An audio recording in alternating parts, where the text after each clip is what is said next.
तो मेष राशि वालों 15 तारीख का दिवस बहुत ही महत्वपूर्ण योगों को लेकर आता दिखाई दे रहा है। एक तो सूर्य बदल चुके हैं और ज्योतिषीय दृष्टिकोण से देखा जाए, क्योंकि सूर्य का परिवर्तन जो है वो रात्रि में करीब करीब 1:03 के बाद हो रहा है, तो इसलिए पुण्य जो संक्रांति का पुण्य है वो रविवार के दिन रहेगा। हृदय नाम का योग बन जाता है रविवार को, साथ साथ एकादशी का योग भी बन गया है।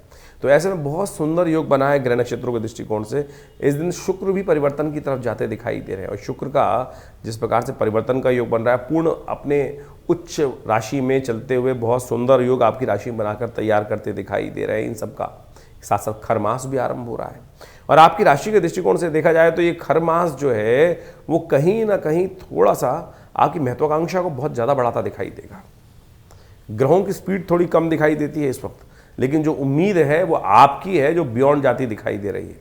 ठीक है, शनि महाराज अस्त हो गए हैं, लेकिन फिर भी छलांग लगाने के लिए विशेष तौर पर इस बात का ध्यान रखना है कि ये पूरा महीना आपकी राशि के दृष्टिकोण से बहुत फूंक फूंक के कदम रखने वाला रहेगा, क्योंकि ऐसा कोई कार्य बहुत लंबे समय तक फंसाने वाला जो काम है वो कहीं ना कहीं कष्ट दे सकता है।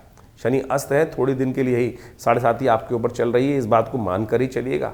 और ऐसे में कहीं बहुत बड़ा काम हाथ में कोई ले लें तो वो बहुत लंबे तरीके से आपको आगे जाने वाले समय में कुछ ना कुछ परेशानी उत्पन्न करने के योग दे सकता है। कुछ दिन के लिए, केवल अप्रैल के मध्य पहले 10 दिन के लिए ही शनि अस्त रहेगा, उसके बाद शनि उदय हो जाएंगे। इस बात का ध्यान रख लेना।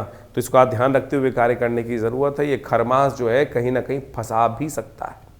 ऐसे में एकादशी का सुंदर योग आपके लिए बन रहा है। पाप मोचन एकादशी है। जीवन में जो कष्ट आते हैं वो कहीं ना कहीं हमारे द्वारा किए गए कुछ अशुभ कर्मों के द्वारा ही प्राप्त होते हैं और ऐसे में पापों को क्षय करने वाली एकादशी है। सुंदर रूप से भगवान विष्णु का सुंदर रूप से यथाउचित भाव से आप पूजन करने का प्रयास करें। भगवान विष्णु के निमित्त इस दिन सबसे श्रेष्ठ रहेगा कि उनका विशेष तौर पर अभिषेक करें।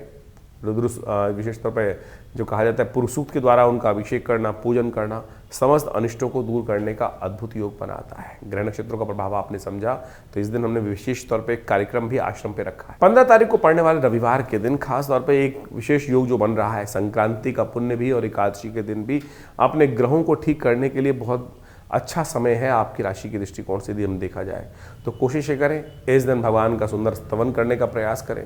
अपनी राशि के दृष्टिकोण सबसे अच्छा रहेगा कि भगवान सूर्य, क्योंकि संक्रांति का है अवसर है, खरमास है, तो ऐसे में सूती कपड़े का दान करना, गेहूं का दान करना, पंखे का दान करना, वस्त्र इत्यादि का दान करना और भगवान सूर्य का जितना पूजन हो सकता है वो सब करना।